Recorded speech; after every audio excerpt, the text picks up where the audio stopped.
Every story enjoyer has their favorite time period for stories to be taking place in. You got your antiquity lovers who love the massive armies, old gods, and classical tropes that come with it. Medieval fans who either want a sort of romantic fantasy, reinterpretation, or more of a gritty version. Then you have the 80s, whether it being brown or a colorful, nostalgic, Spielberg-esque edition of it. They all come with their own pros or cons in regards to consuming a story or creating one. But for me, the setting that mogs the rest is 1920s, specifically in America. We can start with the general aesthetic or vibe of the setting. Unlike nowadays where everything has to be minimalist as possible and everything looks like a bunch of brown and gray boxes, the 1920s, everything was all about being as maximalistic as possible and everything being detailed. Everything is colorful, primarily green and red, and detailed with designs always in woodwork. Art Deco is absolutely peak aesthetic. This leads to a better experience with the audience because it allows them to notice more details and be more entranced with colorful imagery.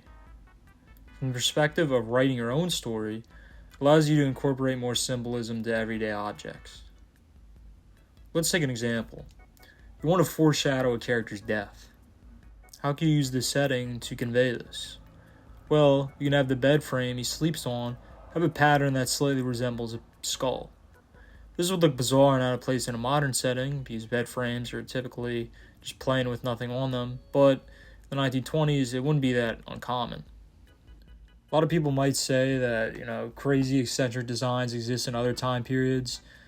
True, but they don't have this grand scale of the 1920s that are way more appealing to the eye and the mind if you're writing just a novel. Giant skyscrapers, multi-story buildings, blimps, cars, etc. None of these exist pre-1920s, or at least in the 1910s. Speaking of cars, the technology in this era is a perfect blend of old and new, and this is especially true when you're from the perspective of writing a story. Telephones and fast mail make it so that people can communicate with each other even if they're not in the same location. This can make it a lot easier compared to earlier settings, because if something major happens that you need all the characters to know at once, they can know it around the same time, since they're just like a telephone call away.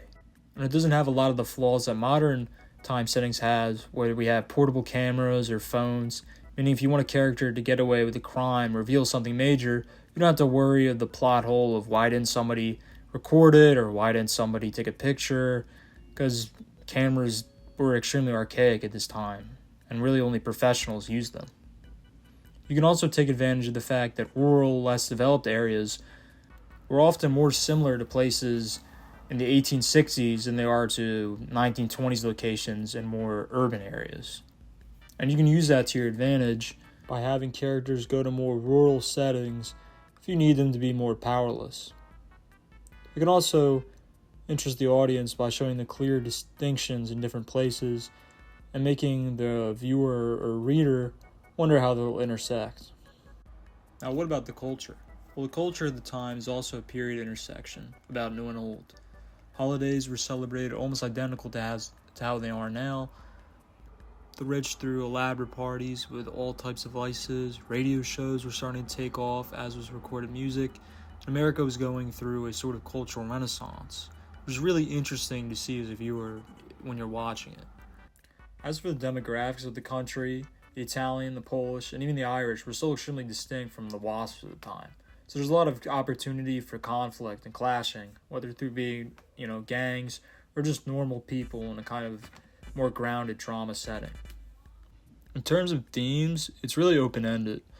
And most time settings don't really have a set theme, but I think the obvious one for the 1920s is vices or addictions. This comes from the obvious aspect of prohibition, where alcohol was illegal at the time, but I think it can come from the kind of greater, elaborate party scene at the time and what kind of people does that lifestyle attract, and that's a great starting point for developing a theme for a story.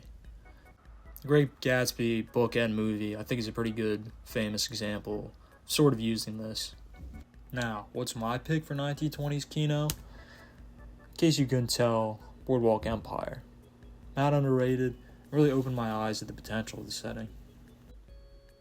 Yeah, so that's my little spiel on why 1920 is a pretty OP setting. New videos soon.